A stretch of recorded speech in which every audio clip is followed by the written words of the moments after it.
Ljudi, ja znam da sam rekla da neću više snimati videe, ali tehnički ovo nije novi video, već snimam umjesto drugoga koji je bio katastrofa i ne mogu to u javnost dati među ljude koji mi nisu Facebook friendovi, a to planiram, tako da evo novog pokušaja.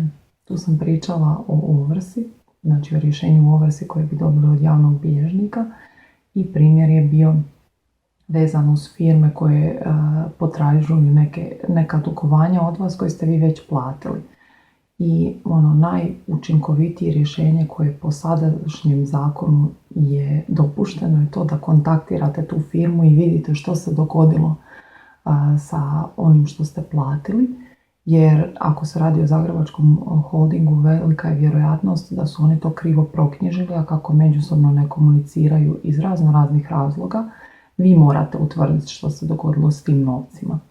Tako ćete izbjeći parničenje na sudu, a ono što ja smatram da bi bilo zakonsko rješenje koje odgovara slabijoj stranci, a to ste sigurno vi, a ne neka firma, je to da ta firma snosi prethodne troškove, znači troškove javnog bilježnika, troškove suda ili na kraju država, jer država isto ima koristi od toga što ima više sudskih predmeta, više se sudski pristojbi plaća i sve to.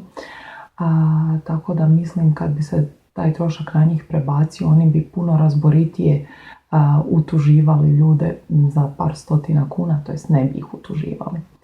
Evo, nadam se da će ovo nekoga potaknuti na razmišljanje ili da će pomoći da zna kako da djeluje u slučaju da dobije rješenje o ovrsi. Pozdrav!